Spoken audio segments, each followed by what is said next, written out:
So good evening, everyone. Abhinav this side from Yuvan Gurukul. Thank you all for joining the webinar. I'm introducing the resource person for this webinar.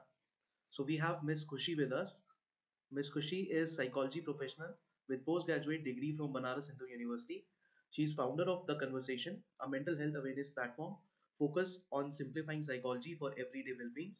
Her work includes school-based intervention, webinars, and youth-focused mental health initiative. Miss Khushi, can you please turn on your camera?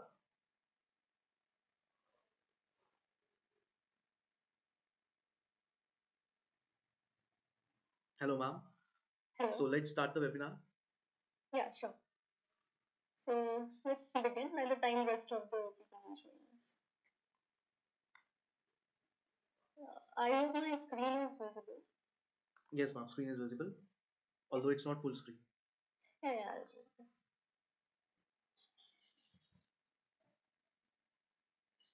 Okay. So let's begin. First of all, thank you so much for making me part of this wonderful mission. And yeah, so I would request teachers if they could please turn on their cameras. It would be quite more interacting. So,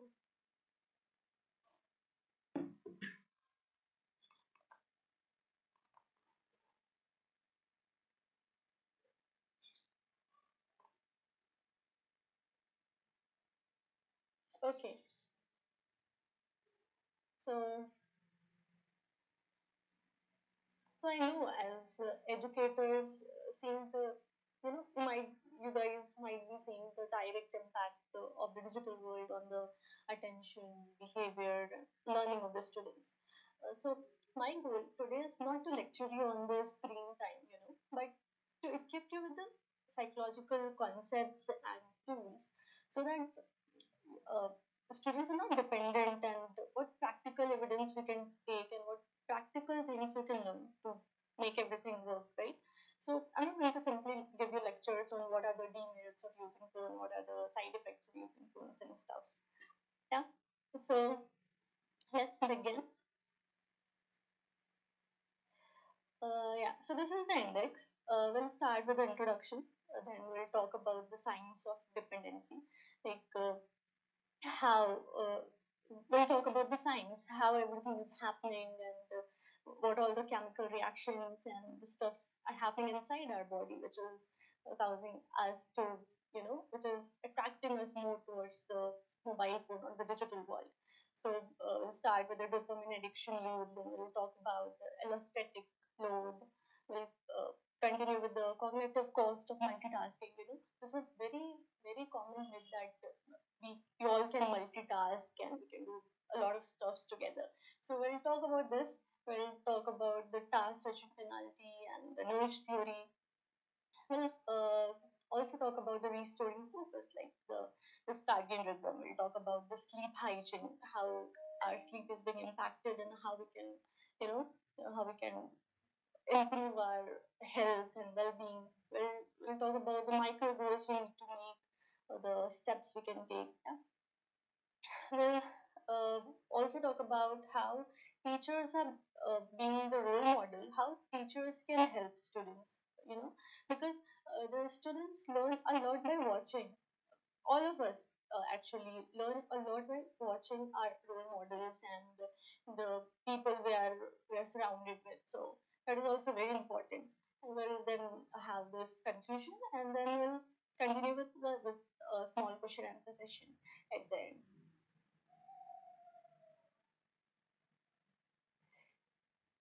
Yeah, to begin with, uh, the reality we are facing every day, the inability of the students to maintain attention for more than a few minutes, is not the failure of teaching.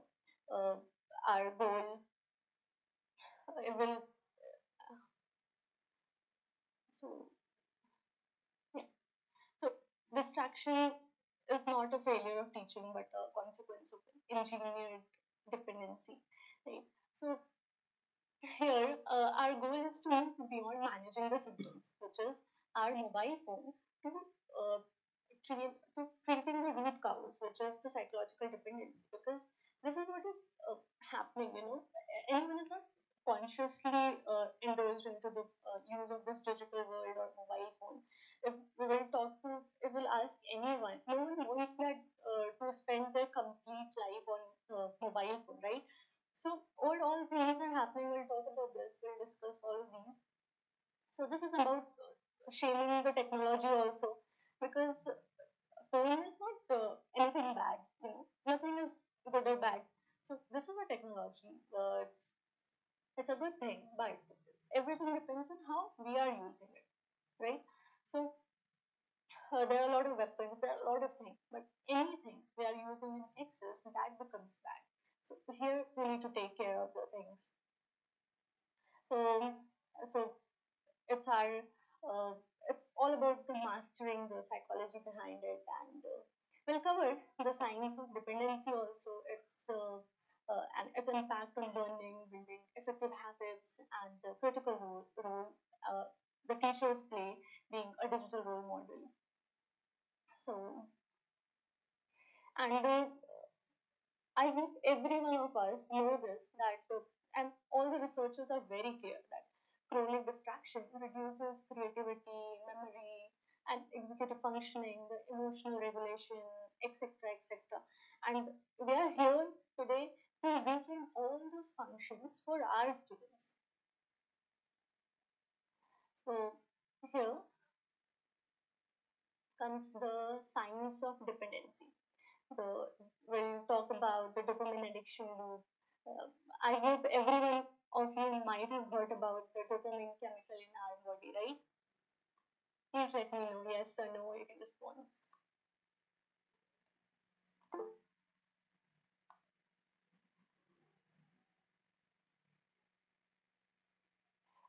Please let us make this session quite interactive. I would love to hear it from your end. Okay.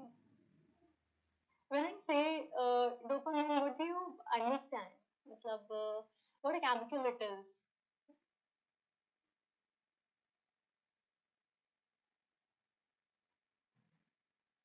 Yeah, it's a chemical present inside our body which regulates. Yeah, okay. Uh, yeah, so we'll talk about this in the later slides, and we'll also talk about the allostatic load and how it is impacting us today. So let's begin.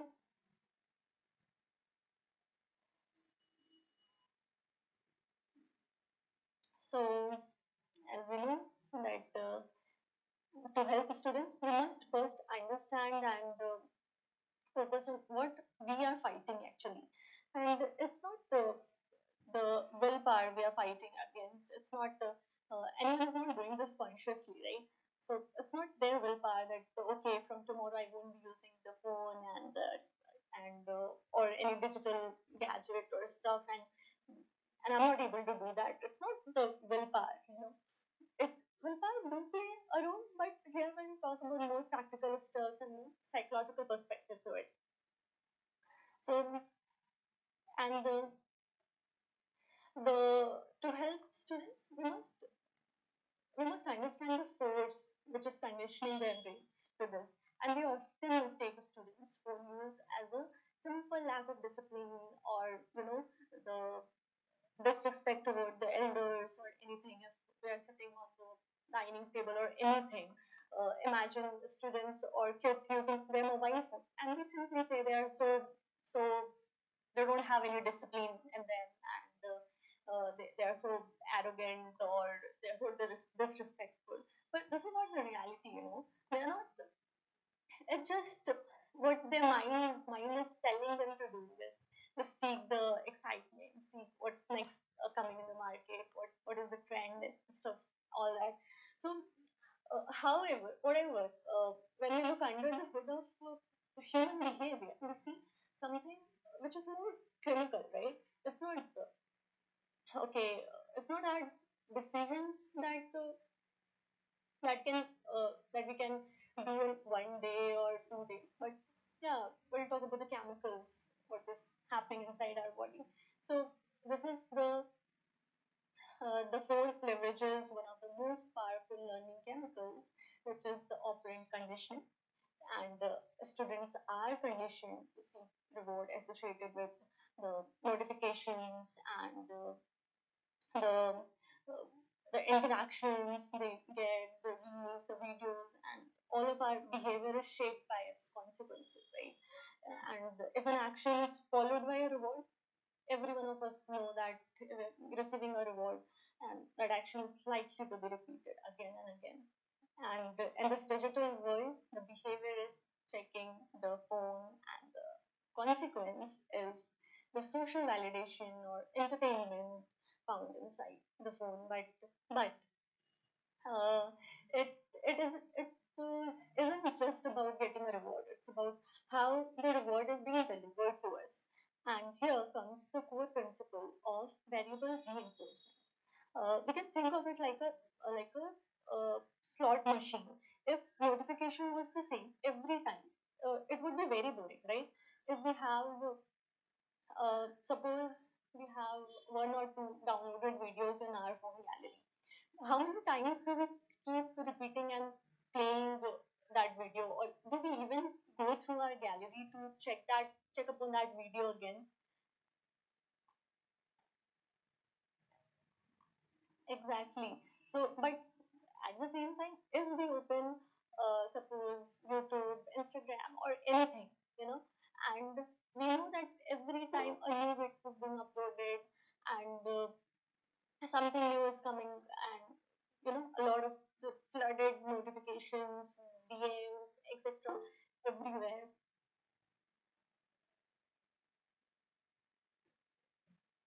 Uh, Someone is raising their hand. Okay. Yeah.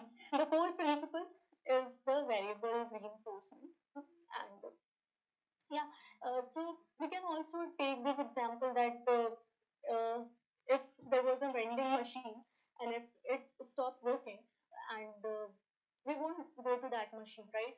But if there was a slot machine and even it fails 10 times, we will go again to get that one chance, one more chance, and that one might be a winner.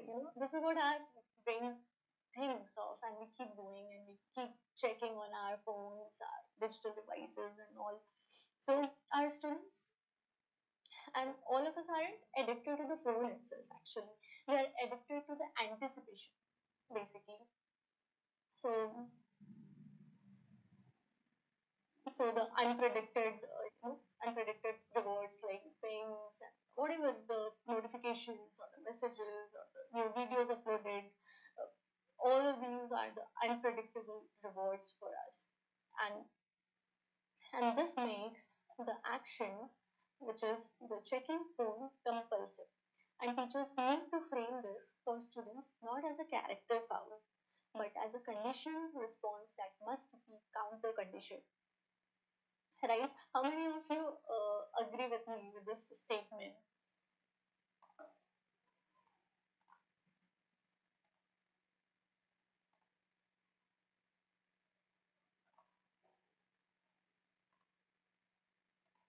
True. So here comes the dopamine. Dopamine actually uh, is the anticipation chemical, and it's not the pleasure seeking. It's not pleasure chemical. So whenever we get a notification, suppose a notification pop-ups on our phone or our device, and what we do is what our does is there is a spark in the dopamine inside our body, and this is what makes us feel like, oh come on, let's check this, what is there, and we need to do things. Yeah, this makes the action compulsive, which was the checking the phone and all that. So this brings us to this activity, which is the dopamine response test.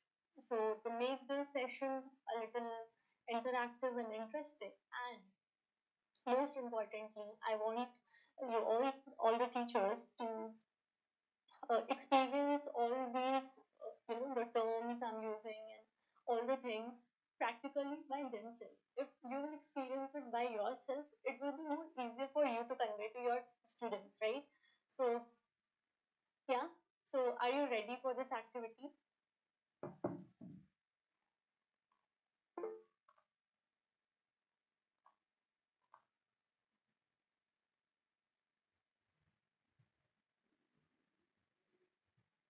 Everyone is ready? Okay. So, for this activity, which is to determine response test, I want everyone to close your eyes, and I'm going to play through a few common notification sounds. Okay, and I want you to privately note your physiological responses, like a spark in heart rate, a certain urge to reach out to your phone, and know which sound created the strongest physical response in you. Okay, so are you all ready? So I want you to be at your calm state and just observe yourself. Okay.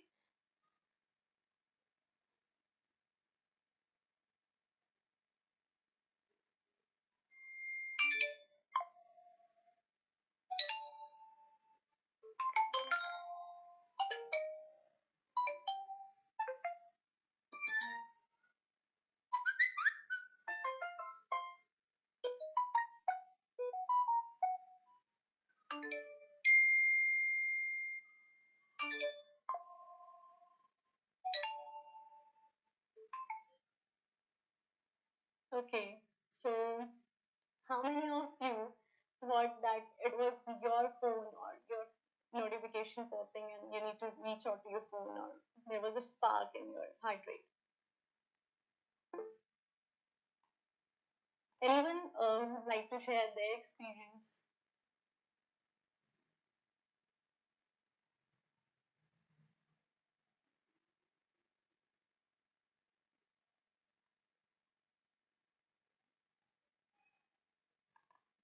Mm-hmm. You can unmute yourself and you can be the part of this conversation. Hello. Yes, yes, ma'am. Yes ma'am, ऐसा होता है कई बार। मैं अपना एक experience बताना चाहती हूँ। जैसे एक बार मैं मार्केट गई थी, तो किसी का फोन बजा, तो मुझे लगा मेरा फोन बजा है, जबकि मेरा फोन नहीं बजा था, सेम टोन होने की वजह से। तो होता है ऐसा। Thank you. Thank you so much. Anyone else?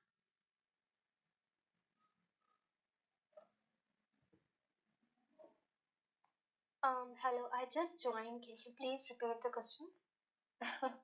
Okay, so we were doing this activity for dopamine response test, and I played a few notification sounds, and we just, this is what happens to us whenever we hear to a similar notification or a ringtone, what which is of our phone or somebody's at our home or anything. We feel like, oh, was it my phone ringing? Was that my notification? Did I receive the message? This is what happens, right? So we're talking about this. Okay, so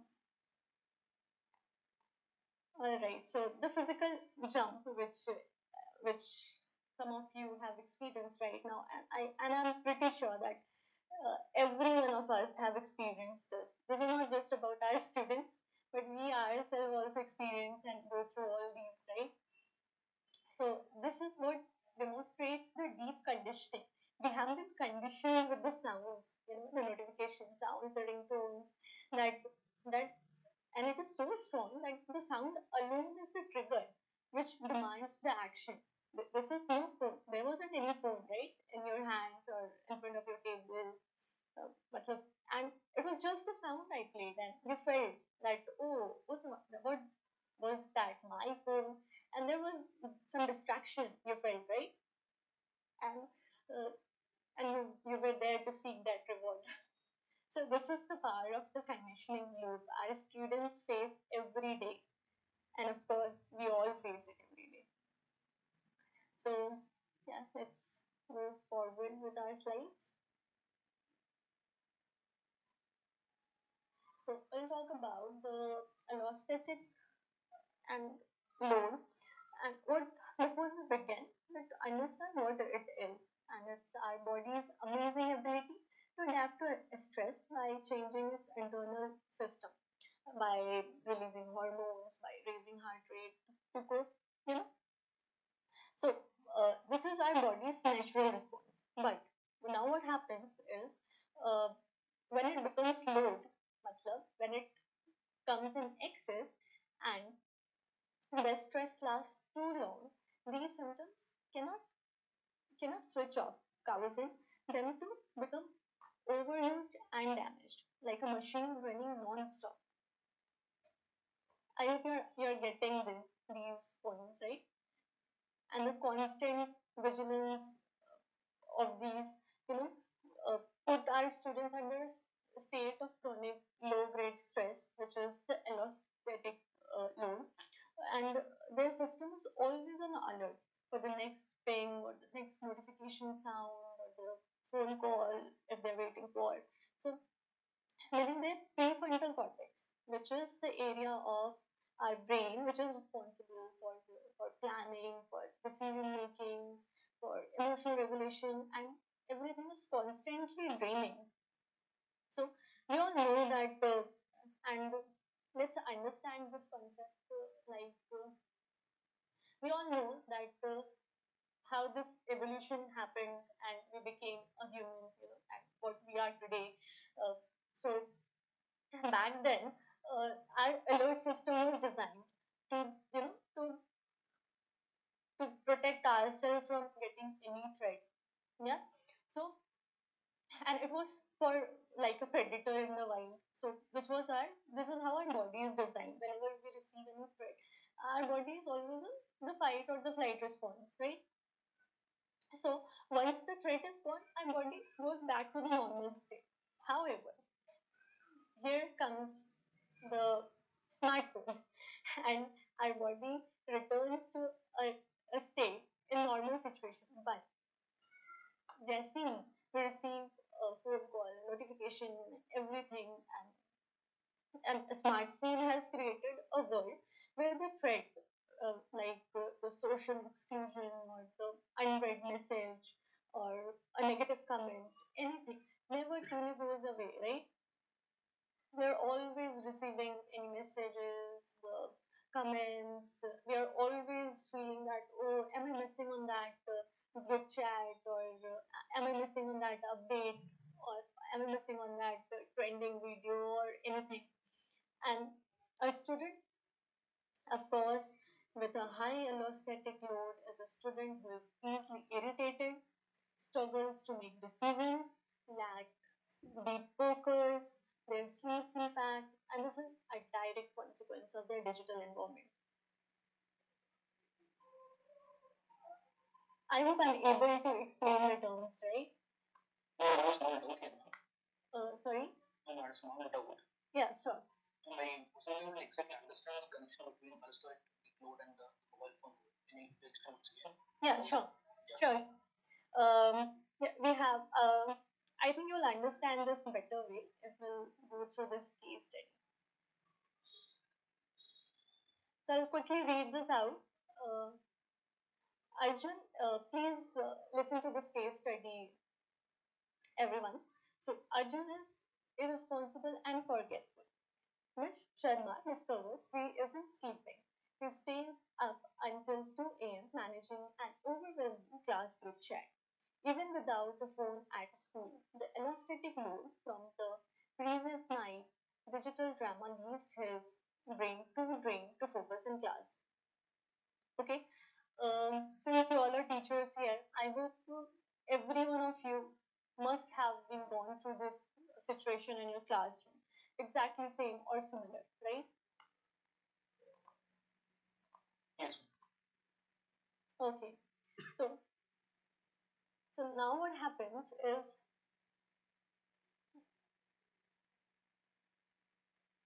here we'll start with this. So if I'll question you that how Arjun's anxiety different from the typical test anxiety. So This is what you asked, right? Yes, ma'am. Yeah.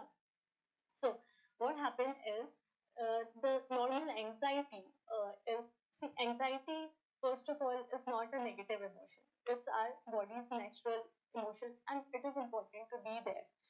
You know, so anxiety is the test anxiety, because the test will be once in a month or twice in a month, or you know semester wise, whatever it is. So it is episodic in nature. It will come and it will go.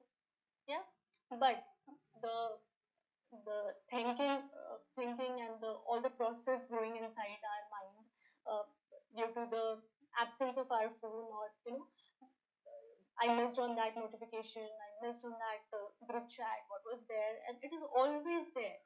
Abhi, suppose if I miss on one call, okay, and then I'll miss one group chat, uh, my my family or my friends or whatever, my group chat, I won't be able to participate if I'm in work.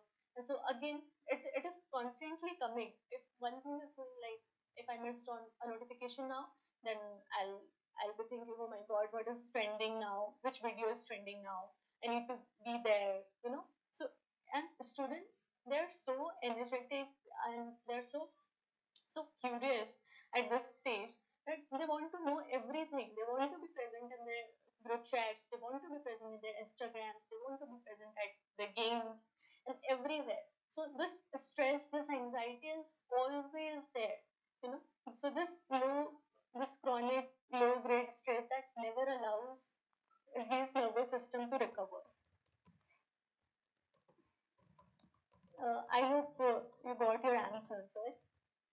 No, no, no. If, for example, a student is constantly thinking about the previous chat he had in the classroom, is it connected to this particular function? Uh, For example, he keeps on remembering some conversation they had on WhatsApp, Instagram, huh. or he had a fight in Instagram using chat. Is it linked to this concept? Yes, true, true. See, what happens is, uh, in present time, our body is always, most of the time, is on flight or fight response. Not just because of the digital world, of course, mostly because of the digital world, but there are other other things also going around us, and our bodies every time generating this energy. Whenever our body comes to this fight and flight mode, our body generates energy to fight it. You know, so and what we do is, suppose I'm having this stress of not able to, or I'm having this stress of, I have a test tomorrow, and I'm panicking. I need to learn this 10 chapters or something like that. Okay. Now my body has generated this flight or fight thing, and now my body has also generated some energy to fight through that, or even if I have to fly through it. So I need energy, right? So body used to generate that energy, and now what happens is, what we do is, we lie on the bed. We are lying on the bed, or we are sitting in the chair, and we are not doing actual physical or mental exercise. We are not moving our hands, our legs, our body, our mind. So what happens is, the energy what our body has created is being stored in our body only.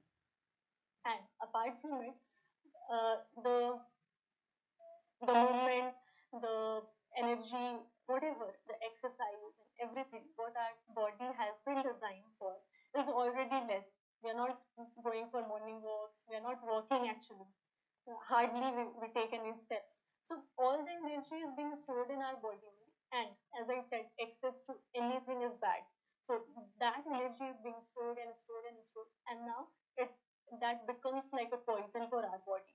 So we need to take this physical exercise. We need to take all these mental exercise and physical exercise seriously, and we should keep doing this every day, because if we are storing that fight and fight mode energy what our body is generating, it will become a poison for our body for the long term. And this is what allostatic load also do. The energy, whenever we fear anything, the energy has been created. And if we are not responding, suppose if I'm missing on some notification or stuff, and I'm not doing anything, I'm simply lying on the bed, and that energy is not being used, right? So this is how things work. Yeah, so we have another question. What is the variable reward he is seeking in the group chat? Yeah. So again, the FOMO, the missing out concept, and his want the validation, the social status, everything matters a lot today for everyone, not just students. So this is the strategy suggested. Ms. Sharma suggested Arjun mute the group chat for 6 hours a day and set specific check-in times. This uses selective attention to reduce his allostatic load. All right. Let's move to our third part, which is the cognitive cost of multitasking. Here, we'll talk about the task switching penalty and the niche theory. Now, uh, many of us believe that we can multitask, yeah, and of course, we can multitask, but is our body, is our mind designed for it? And is it that simple to do multitask? We'll find out this.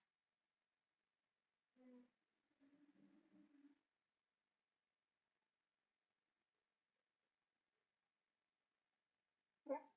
So, understanding the why allow us to build an effective strategy rooted in cognitive science.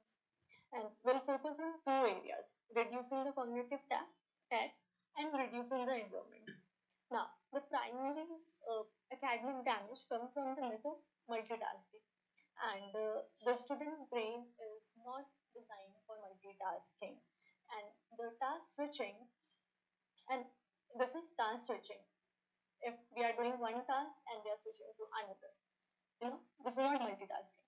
And every time a student switches from one task or shift his or her attention from one task to another, or from their lessons or to their mobile phone, they incur a cost. And this task switching penalty costs them time, their energy, and significantly lowers the quality of the learning. True. And students lose up to 40% of productive time because their brain must be shut down at one context and then again load the another one. So to better understand this concept, the task switching thing, let's quickly do activity again. Okay. So for this activity, I want you all to take a piece of paper or anything if you have, copy and a pen, please.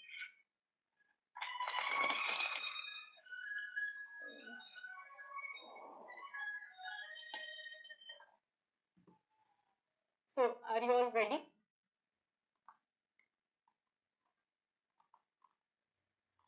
Okay. Now I want you to write number 1 to 10.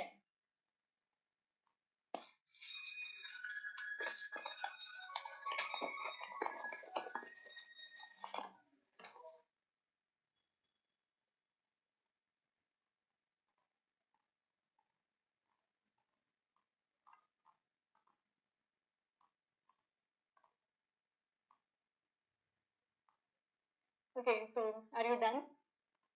Written number 1 to 10 on the page.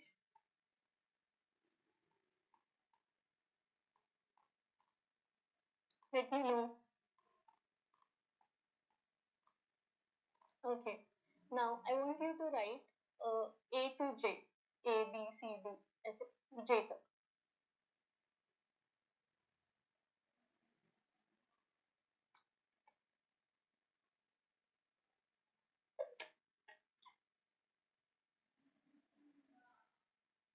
Written?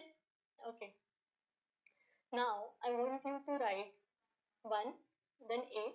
Here you can see 1, A, 2, B, 3, C.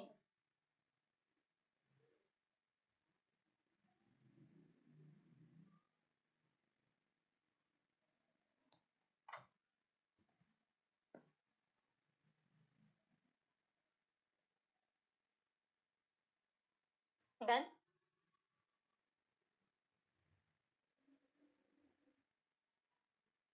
Okay. So, did you notice something in the part C? Did it took significantly longer time or does it involve more in anything? So trying, trying, trying to recall alphabets, numbers, something. Yeah. Also, Hmm. the error was there. Hmm. Anyone else who would like to share their experience?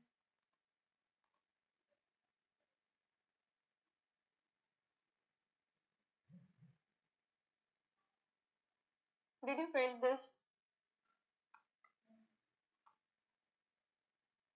Anyone?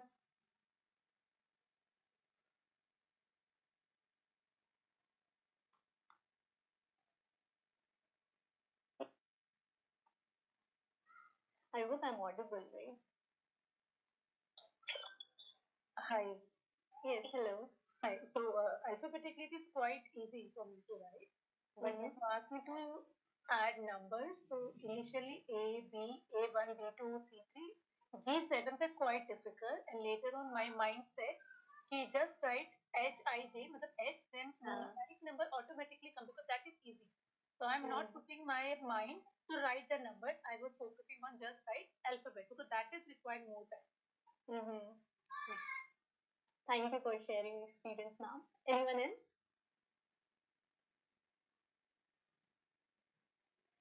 Okay. So, this delay, every one of you experienced, was the task switching penalty. Now, the time delay you felt is exactly what a student experience when trying to learn new concepts with their mobile phone or doing any two tasks together, because this has become very common that yeah, I was watching my favorite movie or series while I was writing the essay, I was doing my maths homework or anything, while doing homework, the students are engaged with their mobile phones. Actually, they are sitting for doing their homework with their mobile phone or their digital gadgets, right? So, so imagine how much time and efforts they are wasting. So I want the teachers to show this simple exercise to their students to prove that their brain cannot effectively absorb new material by simultaneously monitoring to their phones. So this will help, you know, I added these activities so that you can experience all these terms, all these things yourself, and then you can better explain things to your students, right? So move forward. Yeah. So here comes the nudge theory. Now, here we'll fight conditioned behavior by designing friction. This is the nudge theory. A nudge is a small change in the environment that influence behavior without limiting the choice. Now, what happened is, suppose if you are, since it's winter time and every one of us like to be in the blanket, yeah. If we have our phone just kept nearby us and very easy to take it in our hand, and if our phone is being kept in another room, will we get out from our blanket and go and take our phone that easily and in that comfort? Yes or no? Yeah. So this is what. Depends. Sometimes yes, sometimes no. Yeah. So yeah, but it will reduce, right? But this is what our focus is. Will generate a friction against this. So so that we can at least reduce. We can take some baby steps and reduce the use of the phone, right? So there are some actionable moves, what actions we can take. So the phone locker, we can build a visible design parking area or something like. Suppose this has become very common that we all are sitting at the dining table and everyone is busy with their phones, not just the students but the parents, everyone. So we can design a box or we can select a drawer at our home that everyone will keep their mobile phone there while having the meal on the table. So this will work, and if more we can do, like suppose uh, if someone is coming from office back to their home, and now they must the children also, they also learn from modeling and observing their parents and everyone around him or her. So what happens now, the individual has come tired and exhausted working in their office, and now they will come to their home, they will relax, they'll have their meal, and now again they'll get busy with their phones for the entertainment, and they don't spend that much time with their children.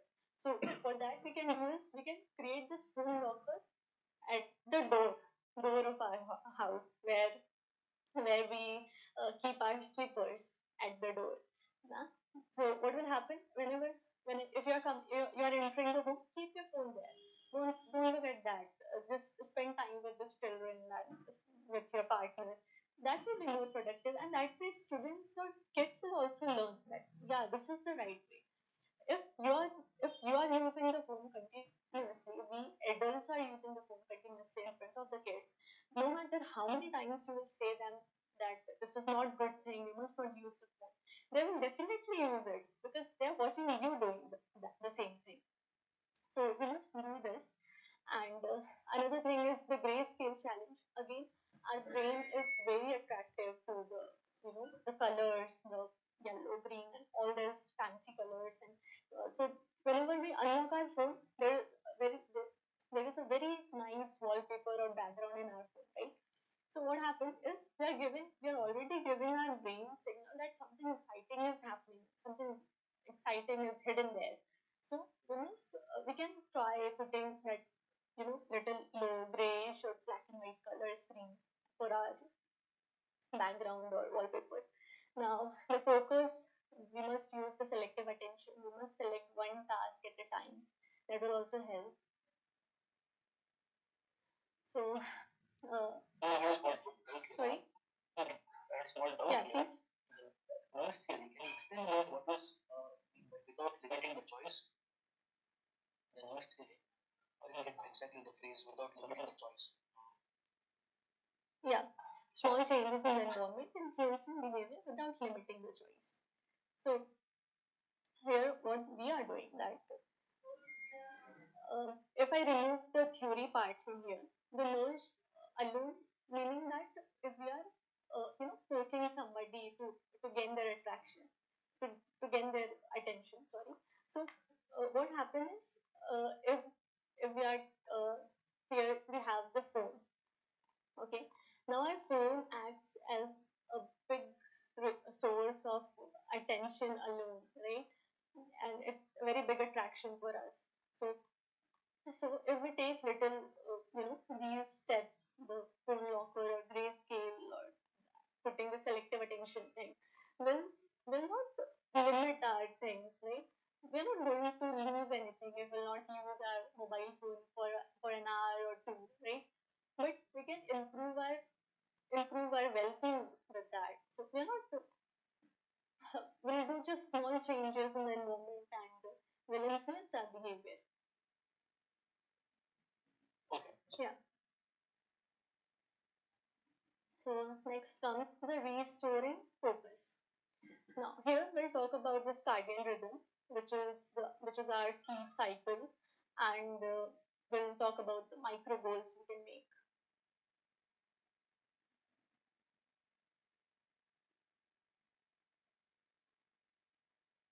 Okay.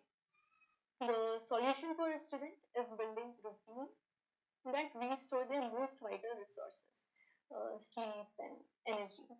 So here what happens is we must teach our students this non-negotiable science of sleep, because the blue light which comes from our screen, our phone screen or our computer screen is very dangerous, right? So this blue light which comes from our screen suppresses our melatonin, which confuses our circadian rhythm and leading to a chronic sleep debt. Here, what happens is our the circadian rhythm is our body's internal 24-hour clock that manages sleep wake cycle and other processes which is mostly guided by light and darkness. If it's rising sun, we know it's morning time and we have to be awake, right? By the time the darkness increases at the night, we know that yeah, it's time to sleep and go to the bed, right? So this is all one of the factors that by light also the circadian rhythm is being impacted, which tell us that yeah, now it's your sleep time or now it's your waking up time. So what happens? A lot of hormones and temperature and energy changes in our body due to that. Now, if we use this blue light at the night, because we all have this horrible habit of using the mobile phone or screen with our bedtime. Agree? So now what happened? If you so we must keep this in mind that we are not using our mobile phone at least 60 minutes before our bed for getting a better sleep, better you know balance, better well-being of our body and mind. So here again is a thing that if you will tell your students and kids nowadays that you must not use this blue light and stuff like that, they are very smart. They will tell you that, ma'am or sir, I use my phone in dark mode. I don't use that blue light, so don't worry, my circadian rhythm will be fine. And they are, and this blue light and this changing this blue light to the night mode, and many of us use our phone in night mode, right? So that does help, but still the flood we get we get of the notifications and you know and all the reels or the videos we are watching, the content we are absorbing, even that is impacting us. How will you stop that? So this is what happens. So so it is very very important for us to you know keep away the phone for at least 60 minutes before the bed, and we can do a lot of things, right? So like okay, teachers, I would like to hear it from you. What would you suggest your students to do before bed? Like now they have 60 minutes before bed. You are taking away their phone. Now, what would you offer them? What do you think students can do before that? Yes, reading a book. What else? We will tell them to read a book. Hmm. Sorry. Exactly. Some storybooks they has to read, or else breathing exercises also will help them to get nice sleep. Hmm. What else? Yeah, writing a diary. Journal writing is very important.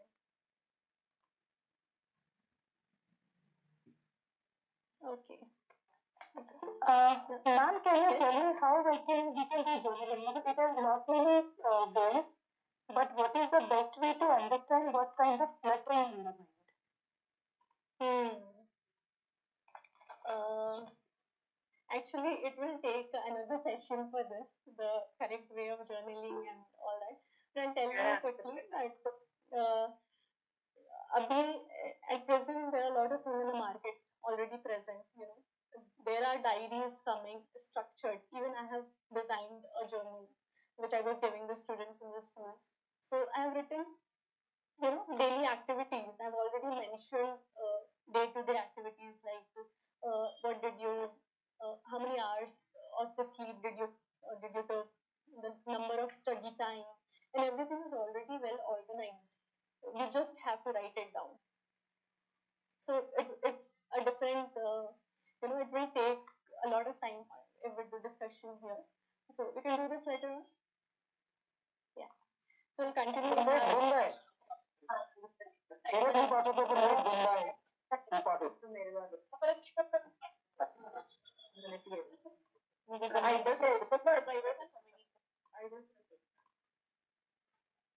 So let's continue the micro goals, the breaking. Oh, sorry.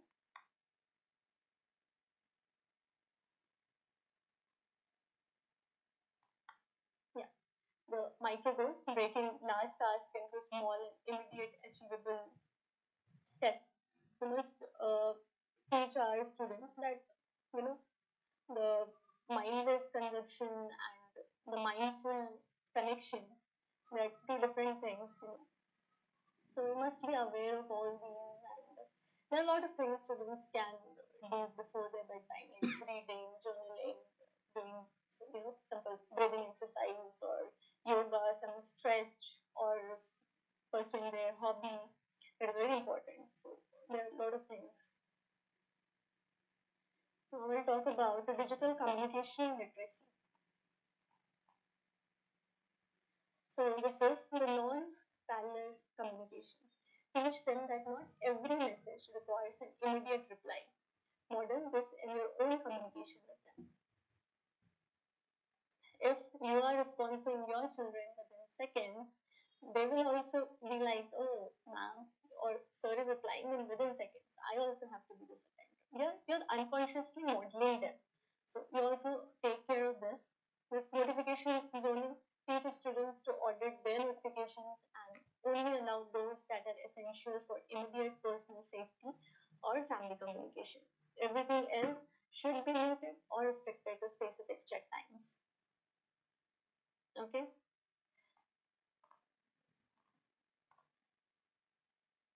Okay. Now we come to teacher as digital role model. This is very important. So are highly teachers are highly open to burnout, due to the job demand and their resources. So before you can guide students, you must protect your own energy, right? So this strategy you can follow is creating your own digital cutoff. So define and communicate a clear boundary.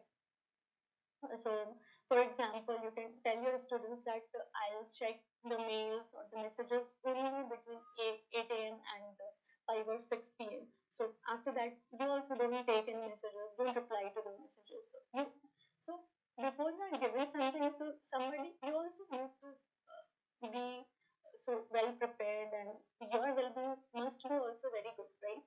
You should also have your clear boundaries and everything. So, you must, and then only the students will learn it, then only students will respect things. So so modeling mindful use, the most powerful lesson give you give is non-verbal. As I said, we we learn from modeling unconsciously very strongly.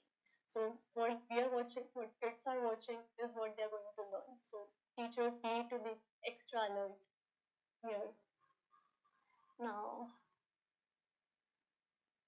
yeah, I'll talk about this. So ending up, we're also running out of the time. So yeah, uh, teachers can do more things like if you're carrying your phone with you in the classroom, please don't do that. And if you are carrying it, and if you see any notification, don't immediately respond to your phone. Just you know keep distance from your phone, so that the students also don't get distracted. So let's do this conclusion quickly. Yeah, so this is all we talked about, which is dependency is engineered, move from shaming the behavior to understanding the dopamine, and teach the students also the same. Now, protect the resources, focus on reducing anesthetic load and the task switching penalty to restore student attention. Now, the power of modeling. Your silent presence and professional boundaries are the most effective teaching tool. Now, final action, which is very important, is commit to one nudge for students and one boundary for yourself to implement for the next week. I want you all to take baby steps, not just teach your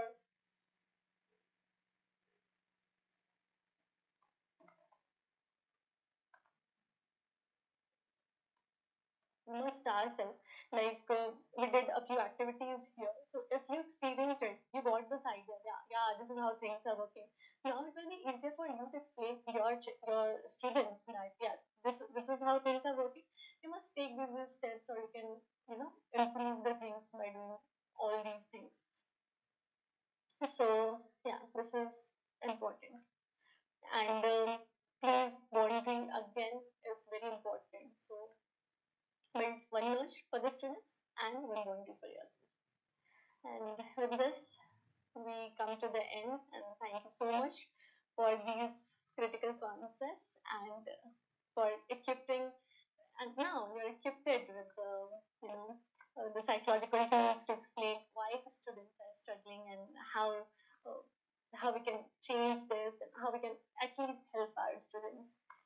So because this digital world has overtaken us so much that we need to be so aware and so you know we must keep ourselves, we must conscious, and we must keep taking baby steps for improving us for our well-being, not just our physical health. We must keep our mental health also very healthy. So yeah, thank you so much. If Thank anyone has any question, uh, that is most welcome. Any feedback or anything you would like to give, please.